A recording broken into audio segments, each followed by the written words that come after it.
नमस्कार दोस्तों, मैं दीपेश स्पीक ट्रूथ क्लब में आपका स्वागत करता हूं। आज की बुक समरी है born to win find your success code, जिसे लिखा है जिग जिगलर ने। जिग जिगलर एक ऐसे मोटिवेशनल स्पीकर हैं जिनकी जिंदगी का प्रिंसिपल रहा है, अगर आप दूसरे लोगों को वो पाने में मदद करते हैं जो उन्हें चाहिए, तो आप अपनी जिंदगी में वो सब कुछ पा सकते हैं। जिगलर ने 32 बुक्स लिखी हैं, जिन्हें New York times, the Washington post और टाइम मैगजीन में फीचर किया गया है। क्या सक्सेस अचीव करना सच में आसान है? नहीं। सक्सेस तक जाने वाला रास्ता लंबा और मुश्किल होता है, लेकिन ऐसे टूल्स भी हैं जो आपके सफ़र को थोड़ा आसान बना सकते हैं। अगर आपकी ज़िंदगी उलझी हुई है और आप नहीं जानते कि आपको कहां से शुरुआत करनी चाहिए, तो ये समरी आपको रास्ता दिखाएगी। इस बात पर विश्वास रखिए कि आप इस दुनिया में जीतने के लिए आए हैं। किसी को भी खुद को नीचे में खींचने दीजिए। जब आप अपने एग्जाम के रिजल्ट का इंतजार करते हैं, तो आप अपने फिंगर्स को क्रॉस कर लेते हैं। आप यही प्रार्थना करते हैं कि जिस जॉब के लिए आपने अप्लाई किया है वो आपको मिल जाए। आप यही उम्मीद करते हैं कि जिस पर आपको क्रश है वो आपके साथ डेट पर जाने के लिए बस हाँ कह दे। हम रोज यही उम्मीद करते हैं कि हम हर काम में सक्सेसफुल हों, लेकिन क्या आपने सोचा है कि आपके आसपास ऐसे लोग कहाँ से आए हैं जो शायद आपसे ज़्यादा लकी थे? ये लक की बात नहीं है। हम सभी जीतने के लिए इस दुनिया में आए हैं। हाँ, आप भी। हम सभी जीतने के लिए पैदा हुए हैं, लेकिन कुछ लोग दूसरों से ज़्यादा सक्सेसफुल हो जाते हैं। ये सक्सेसफुल लोग जीतने के लिए प्लान करते हैं, जीतने की तैयारी करते हैं और जीत पाने की सपना भी देखते हैं। तो आप भी उन लोग जैसे कैसे बन सकते हैं? ये समरी आपको वो चीज़ पाना सिखाएगी जो आपका दिल सबसे ज़्यादा चाहता है। तो दोस्तों, इसी के साथ चलते हैं first chapter, wanting to win की ओर। आप इस दुनिया में बड़ी बड़ी चीज़ों को हासिल करने के लिए आए हैं। आप में वो टैलेंट और स्किल है जिनसे आप अपने गोल्स को हासिल कर सकते हैं। आप शायद पूछेंगे कि अगर मुझ में कुछ बड़ा कर दिखाने का पोटेंशियल है, तो मैं बड़ा काम क्यों नहीं कर पा रहा? इसका कारण ये है कि अपने सपनों को हकीकत में बदलने के लिए जितनी मेहनत की ज़रूरत है, आप उतनी मेहनत नहीं कर रहे हैं। सक्सेस पाने के चाहत रखना और सक्सेस को गले लगाने के लिए एक्टिव होकर काम करने में बहुत बड़ा फर्क है। तो आपको सबसे पहला काम क्या करना चाहिए? इसके लिए जरूरी है कि आपके अंदर कुछ पाने की इच्छा हो। इच्छाएं सबसे ज्यादा मन पर असर डालती हैं। ऐसा इसलिए क्योंकि जब आपके मन में कोई इच्छा या चाहत होती है, तो वो हर समय आपके मन में चलती रहती है। और अगर ये आपके माइंड में हमेशा रहता है, तो जब तक आप उसे हकीकत में नहीं बदल देते, आप रुकते नहीं हैं। तो दोस्तों, इसी के साथ चलते हैं अगले चैप्टर की ओर, जिसका नाम है नो व्हाट यू वांट। अब मान लेते हैं कि आप में सक्सेसफुल होने की इच्छा क्रिएट हो गई है। अब क्या? आपको ये पता होना चाहिए कि आप कहाँ जा रहे हैं। इसका मतलब आपको अपने गोल्स सेट करने होंगे। गोल्स, ये वर्ड सुनना थोड़ा बोरिंग लगता है। कई लोग तो गोल बनाना ही पसंद नहीं करते, लेकिन जब तक आपको ये पता नहीं होगा कि आप किस चीज़ में सक्सेसफुल होना चाहते हैं, तो आप सच में सक्सेसफुल कैसे होंगे? इसलिए गोल्स बनाना जरूरी है। गोल्स से आपको ये पता चलता है कि आपका फ्यूचर कैसा होगा। ये आपको चीज़ों को उसकी अहमियत के हिसाब से प्रायोरिटी देने में मदद करेगा। जरा सोचिए कि अगर आप ये नहीं जानते होंगे कि आपको क्या करना है, तो आप अपना कितना वक्त और रिसोर्सेस बर्बाद कर देंगे। सबसे ज़रूरी बात तो ये है कि गोल्स आपको एक मीनिंगफुल लाइफ देते हैं। हाँ, गोल सेट करने से आप पर प्रेशर बन जाता है।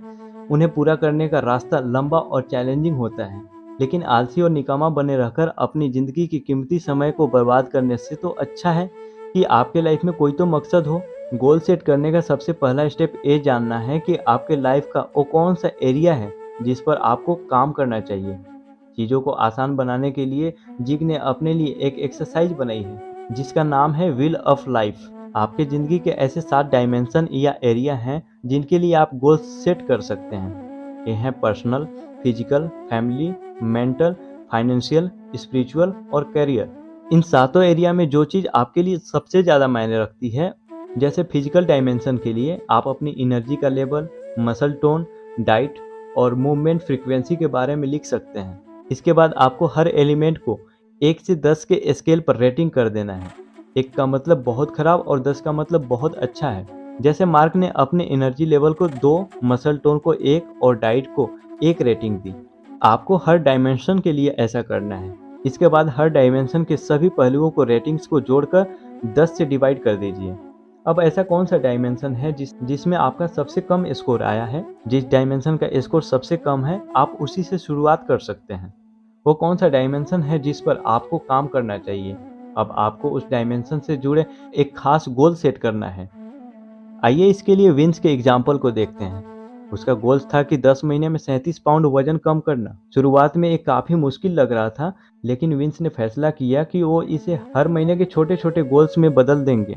विंस को समझ आया कि उसे हर महीने के लिए एक टारगेट वजन सेट करना चाहिए, तो उसने अगले 10 महीने में हर महीने 3.7 पाउंड वजन कम करने का फैसला किया। इस गोल्स को पाने के लिए विंस ने अच्छे से रिसर्च की। उसकी इस इच्छा की वजह से अपने डाइट और एक्सरसाइज रूटीन पर टिके रहने में बहुत मदद मिली। विंस की तरह अपने गोल्स की एक डेडलाइन सेट कीजिए। डेडलाइन रखने की वजह है आपको मोटिवेटेड रखना, खासकर ये आपको एक जिम्मेदार इंसान बनाने में मदद करेगा।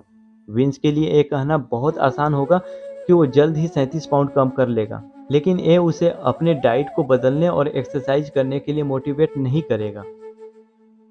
और नेक्स्ट चैप्टर है एक्सपेक्ट टू विन। एक सिंपल सा प्रिंसिपल है जिसके बारे में ज़्यादातर लोग भूल जाते हैं, और वो है विनर्स हमेशा जीतने का उम्मीद करते हैं और लूजर्स हमेशा हारने की। इसका मतलब है आप वही बनते हैं जिसके बारे में आप लगातार सोचते रहते हैं। क्या इतना आसान है? हाँ, अगर आप जीतने का सपना देखते हैं तो आप उसे सच करने के लिए कुछ भी कर दिखाएंगे। आप प्लानिंग करेंगे, उसकी तैयारी करेंगे और सक्सेसफुल होने के लिए सब कुछ करेंगे। इसका बिल्कुल उल्टा है फेल होना या हारना। अगर आप जीतने के लिए बिल्कुल कोशिश नहीं करेंगे तो आपका हारना तो तय है।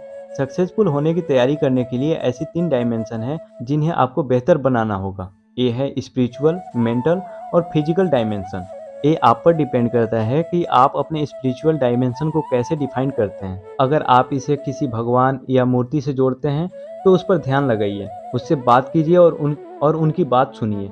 लेकिन एक इंसान की स्पिरिचुअलिटी असल में वो है जिसमें वो विश्वास करता है। इसलिए ये जरूरी है कि आप अपने स्पिरिचुअल डायमेंशन के हिसाब से चलें। आप जिस चीज़ पर विश्वास करते हैं उसका आपके थॉट्स और चॉइसेस पर गहरा असर पड़ता है। इसलिए अपने करंट बिलीफ सिस्टम की तरफ ध्यान दीजिए। इस सक्सेस के बारे में क्या कहता है? आप ऐसा क्या कर सकते हैं जिससे आपका काम बन जाए? हर बिलीफ सिस्टम के अपने प्रिंसिपल और वैल्यूज होते हैं, लेकिन आपको उम्मीद और प्यार के बारे में कभी नहीं भूलना चाहिए। चाहे कुछ भी हो जाए, लेकिन उम्मीद रखना जरूरी है, भले ही आप कितना ही निराश क्यों ना हो। उम्मीद ही वो चीज़ है जो आपकी हिम्मत को कायम रख। दूसरी तरफ प्यार आपको ये याद दिलाता है कि अगर आप किसी चीज़ को देखभाल करेंगे और उससे प्यार करेंगे तो एक ना एक दिन आपकी मेहनत रंग जरूर लाएगी। इसके बाद मेंटल डायमेंशन का मतलब है आपके थॉट्स। ब्रेन एक मसल है, आप इसे जितना ज़्यादा ट्रेन करेंगे वो उतना ही बेहतर होता जाएगा। आपकी बॉडी के दूसरे मसल्स के बारे में सोचिए। अगर आप लगातार जिम जाते हैं तो आपके मसल्स और ज़्यादा मजबूत और बेहतर होते जाएंगे। ठीक उसी तरह अगर आप अपने ब्रेन का लगातार इस्तेमाल करेंगे तो आपका ब्रेन भी स्ट्रॉन्ग और शार्प होता जाएगा। अपने ब्रेन को नए इन्फॉर्मेशन देकर आप उसे एक्सरसाइज करा सकते हैं। इस तरह आपका ब्रेन काम करता रहता है और नए इन्फॉर्मेशन के प्रोसेस करते रहते हैं। इन्फॉर्मेशन लेने के लिए अनलिमिटेड तरीके हैं। आप अपने पसंदीदा टॉपिक्स पर कुछ पढ़ सकते हैं। आप ऐसे पॉडकास्ट भी सुन सकते हैं जो इंस्पायरिंग और नॉलेज बढ़ाने वाला हो। आखिरी डायमेंशन जो आपको डेवलप करना होगा वो है फिजिकल डायमेंशन। अगर आप अपने फिजिकल डायमेंशन का ख्याल नहीं रखेंगे तो अपने मेंटल और स्पिरिचुअल डायमेंशन का ख्याल रखने का कोई तुक नहीं बनता है ना? आपको अपनी बॉडी का ख्याल रखना होगा ताकि आपकी बॉडी अपने आइडियाज को एक्शन में बदल सके। अपनी बॉडी का ख्याल रखने से आपको अपने पोटेंशियल को बढ़ाने में मदद मिलेगी। इसके बाद नेक्स्ट टॉपिक आता है गेट द राइट एडवाइस। जैसा कि गोल सेट करने के स्टेप्स बताया गया है, आपको उन लोगों से गाइडेंस की ज़रूरत होगी जो उस काम में सक्सेसफुल हो चुके हैं जो आप अभी कर रहे हैं। वो उन प्रॉब्लम से डील कर चुके होंगे जो आपके सामने आगे आने वाली है। ये लोग आपको टिप्स दे सकते हैं कि आपको क्या करना है और क्या नहीं। दूसरों की सलाह सुनने की माइंडसेट बनाइए। इन्फॉर्मेशन और दूसरों की राय लेने की कोशिश करते रहिए, लेकिन थोड़ा सावधान भी रहिए। कुछ लोग गलत एडवाइस भी दे सकते हैं। गलत एडवाइस का नतीजा भी गलत ही मिलेगा। तो आप कैसे जानेंगे कि आप जिस इंसान से एडवाइस ले रहे हैं उसकी एडवाइस सही है या नहीं? ऐसे लोगों को पर्सनल कोच कहा जाता है। इन लोगों में 7 ऐसी खूबियां होती हैं जिन पर आपको ध्यान देना होगा। सबसे पहला है अच्छा कैरेक्टर। अच्छा कैरेक्टर का मतलब है उस इंसान से जुड़ी हुई हर बात। इसमें उसके वैल्यूज और प्रिंसिपल आते हैं। क्या वो इंसान ईमानदार, जिम्मेदार और मेहनती है? क्या वो कोई वादा करने के बाद उसे सच में पूरा भी करते हैं? अच्छे कैरेक्टर का इंसान सिर्फ खुद के बारे में नहीं सोचता, बल्कि वो दिल से चाहते हैं कि दूसरे लोग भी सक्सेसफुल हों। दूसरा है सक्सेस का ट्रैक रिकॉर्ड। अच्छा कोच वो होता है जिसने अपने लाइफ में कुछ अचीव किया हो।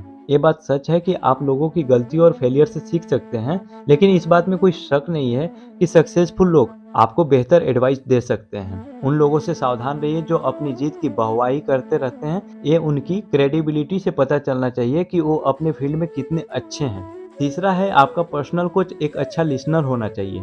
शायद ये आपको थोड़ा अजीब सा लगे, लेकिन अच्छे कोच को आपकी बात सुननी चाहिए, क्योंकि आप तो ये चाहते हैं कि आप उन्हें सुने और उनसे सीखें। लेकिन एक अच्छा कोच आपकी बात सुनना जानता है, क्योंकि वो ये जानना चाहते हैं कि आपको सक्सेस के रास्ते में कैसे गाइड किया जाए। वो आपको आगे बढ़ने के लिए इंकरेज करने के बेस्ट तरीके भी जानते हैं। एक अच्छा कोच दूसरों को सुनना जानता है। ये उनका खुद को इम्प्रूव करने का तरीका जानने के लिए भी एक असरदार तरीका होता है। चौथा है, आपके पर्सनल कोच को सही डिसीजन लेना भी आना चाहिए। अपने पोटेंशियल कोच से उनके उस मुश्किल फैसलों के बारे में पूछिए जो उन्हें अपने करियर या पर्सनल लाइफ में लेना पड़ा था।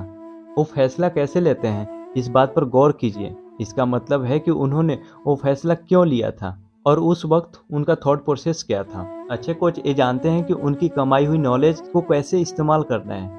और पांचवा है, अच्छे कोच सच बोलते हैं। भले ही आपको उस बात से बुरा क्यों ना लगे, लेकिन फिर भी वो सच बोलते हैं। जब आपको कोई मेंटोर करता है तो इनमें ऐसे कई कंस्ट्रक्टिव फीडबैक मिल सकते हैं जिनसे आपकी फीलिंग्स को ठेस पहुंच सकती है। अच्छा स्टूडेंट बनने का मतलब यह है कि आप किसी बात को पर्सनली नहीं लेते हैं, क्योंकि आप इस बात को समझते हैं कि खुद को इम्प्रूव करने के लिए फीडबैक मिलना कितना जरूरी है। छठी खूबी है पर्सनल रिलेशनशिप्स। अच्छे कोच अपने दोस्तों, फैमिली और कलीग्स के साथ अच्छे रिलेशनशिप्स होते हैं। इससे पता चलता है कि वो जानते हैं कि दूसरों का ख्याल कैसे रखना है और अपने रिश्तों को बेहतर कैसे बनाना है। इसी वजह से वो आपका भी ख्याल रखेंगे और आपको एनकरेज भी करेंगे। अच्छे कोच की आखिरी खूबी यह है कि वो दूसरों की सक्सेस को सेलिब्रेट करते हैं। बदकिस्मती से ऐसे बहुत लोग हैं जो दूसरों को सक्सेसफुल होते हुए नहीं देख सकते। वो ऐसा काम नहीं करते हैं जिससे दूसरे लोगों के सपने चकनाचूर हो जाएं। ऐसा कुछ मत ढूंढिए जो आपको वो कहे जो आप सुनना चाहते हैं। एक अच्छा कोच आपको आगे बढ़ते हुए और जीतते हुए देखना चाहता है,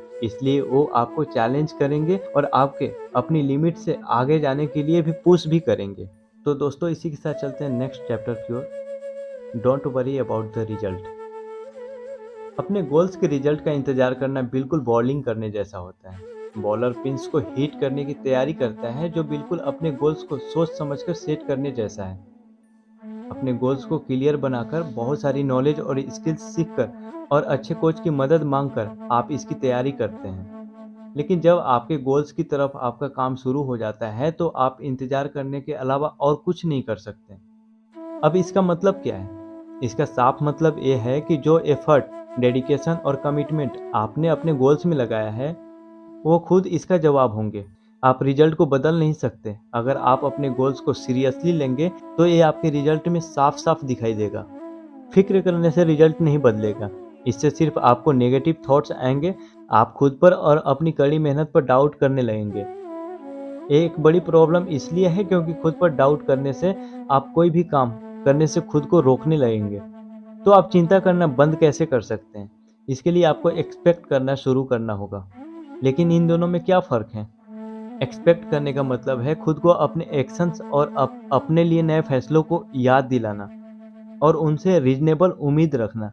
जैसे पर्सी अपने डाइट और एक्सरसाइज के जरिए अब हेल्थ को अच्छे से ख्याल रखते आया है, इसलिए वो अपने मेडिकल रिजल्ट से ये एक्सपेक्ट कर सकता है कि उसकी हेल्थ पहले से बेहतर होगी। एक और एग्जाम्पल से इसे समझते हैं। मैडी ने फैसला किया कि वो अपने पैसे को सोच समझकर खर्चा करेगी। ऐसा करने के लिए उसने पैसे को सेव करना और एक डाइवर्स पोर्टफोलियो में इन्वेस्ट करना शुरू किया।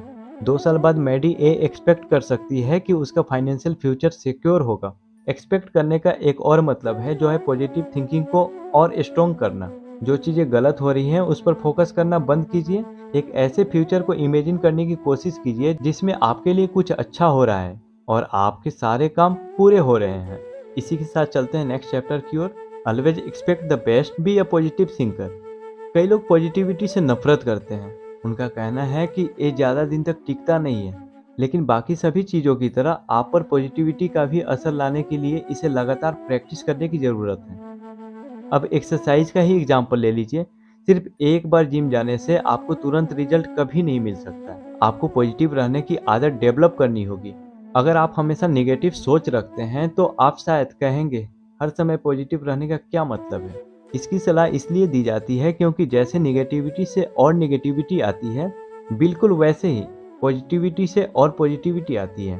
क्या आप ऐसे इमेजिन कर सकते हैं कि आपकी फेवरेट स्पोर्ट्स टीम का ऐसा माइंडसेट है, वो कभी भी नहीं जीतेंगे? क्या आप इमेजिन कर सकते हैं कि कोई कोशिश किए बिना पहले से ही ये सोच ले कि वो हार जाएगा? ऐसा माइंडसेट सेट करना बड़ा ही डिप्रेसिंग होता है। इसलिए सक्सेस उन्हीं को मिलता है जो पॉजिटिव सोचते हैं। इतना ही नहीं, सक्सेस इस बात पर भी डिपेंड करती है कि आप कैसे परफॉर्म करते हैं। ये बात तो साफ है कि अगर आप अच्छा परफॉर्म नहीं करेंगे तो आप सक्सेसफुल कैसे होंगे। परफॉर्मेंस को लेकर जिग जिगलर ने 6 प्रिंसिपल बनाए हैं। पहला प्रिंसिपल ये है कि हमें खुद से और दूसरों से वही मिलता है जो हम एक्सपेक्ट करते हैं। इसका मतलब आपकी एक्सपेक्टेशन ही आपका रिजल्ट बन सकती है। अगर आप ये पहले से सोच लेते हैं कि आप हारेंगे तो आप सच में हार जाएंगे। लेकिन अगर आप ये सोचते हैं कि आप जीतेंगे तो आप में सक्सेसफुल होने के चांस बढ़ जाते हैं। याद रखिए, चिंता करना और एक्सपेक्ट करना अलग अलग होते हैं। इसके बीच के फर्क को पहचानिए। एक्सपेक्ट करना यानी उम्मीद करना सबसे अच्छी स्ट्रेटजी मानी जाती है। दूसरा प्रिंसिपल ये है कि अच्छी और बहुत अच्छी कंपनियों में जो फर्क है वो है ट्रेनिंग का। अगर आप कॉरपोरेट वर्ल्ड में कुछ बड़ा करना चाहते हैं तो एक ऐसी कंपनी ढूंढिए जो ट्रेनिंग देती है। ग्रोथ की गुंजाइश हमेशा होती है, इसलिए उस अपॉर्चुनिटी का ज़्यादा से ज़्यादा फायदा उठाइए। याद रखिए कि स्किल्स और नॉलेज ऐसी चीज़ है जो आपको लगभग हर काम में सक्सेस दिला सकती है। तीसरा प्रिंसिपल ये है कि जो कंपनी अपने लोगों को ट्रेनिंग नहीं देते वो ज़्यादा दिनों तक नहीं टिकती है। ये पिछले प्रिंसिपल जैसा ही है। अगर आप अपने गोल्स को हासिल करना चाहते हैं तो रुक जाना आपके लिए सबसे खराब चीज़ होगी। जो लोग ग्रो नहीं करना चाहते हैं वे कभी अपने पूरे पोटेंशियल तक नहीं पहुंच सकते। चौथा प्रिंसिपल ये है कि आप जिंदगी में जो खोज रहे हैं वो आपको मिल जाता है। इसका मतलब आपका नज़रिया ही सब कुछ है। अगर आपको सच में किसी चीज़ की तलाश है तो इस बात की बहुत ज़्यादा चांस है कि वो आपको मिल जाएगा। इसलिए अगर आप उन तरीकों के बारे में सोचते हैं जिनसे आपका फ्यूचर, तो निगेटिव थॉट्स सच हो जाएंगे। हमेशा ज़िंदगी में पॉजिटिव साइड देखने की कोशिश कीजिए। पांचवा प्रिंसिपल ये है कि प्लान के बिना कोई भी प्रॉमिस मत कीजिए। प्रॉमिस की अपने आप में बहुत वैल्यू है। इसका मतलब ये है कि आप किसी इंसान या वजह की इतनी परवाह करते हैं कि आप उसके लिए कमिटमेंट कर देते हैं। लेकिन अगर आप अपने प्रॉमिस को एक प्लान के साथ नहीं जोड़ेंगे तो उस प्रॉमिस को पूरा करना बहुत मुश्किल हो जाएगा। इसलिए सोच समझकर वादा कीजिए। इस बात को पक्का कीजिए कि आप उस प्रॉमिस को सच में पूरा भी करेंगे। परफॉर्मेंस का आखिरी प्रिंसिपल ये है कि अगर हम ये जानते हैं कि हम क्या ढूंढ रहे हैं तो आपको खुशी और ग्रेटिट्यूड हर जगह मिलेगी। हमेशा कुछ ज़्यादा पाने का माइंडसेट रखना एक स्मार्ट माइंडसेट है। ज़्यादा पाने का सिर्फ एक ही रास्ता है और वो है कि आप उन चीज़ों को पाने का हकदार बने। लेकिन बीच बीच में रुककर आपके पास जो है उसके लिए अप्रिसिएट करना भी अच्छी बात है। शुक्रगुजार होने से आपको ये जानने में मदद मिलती है कि आप कितनी दूर आ गए हैं। आप जो चाहते हैं उसे पाना मुश्किल होगा। हार मान लेना और रुक जाना आपको ज़्यादा आसान लगेगा। लेकिन बस इतना याद रखिए कि आपका जन्म जीतने के लिए हुआ है। ये सच, आप जो पाना चाहते हैं उसे पाने की कोशिश करने के लिए काफ़ी है। फाइनली, अगर आप इस समरी के एंड तक पहुंच गए हैं तो आपको बहुत बहुत धन्यवाद, जो आपने पेशेंसली इस बुक को सुना और कुछ सीखने की कोशिश की। अगला समरी आप किस बुक के लिए चाहते हैं, इसके लिए मुझे कमेंट करें। मुझे आपका कमेंट का इंतज़ार रहेगा। धन्यवाद।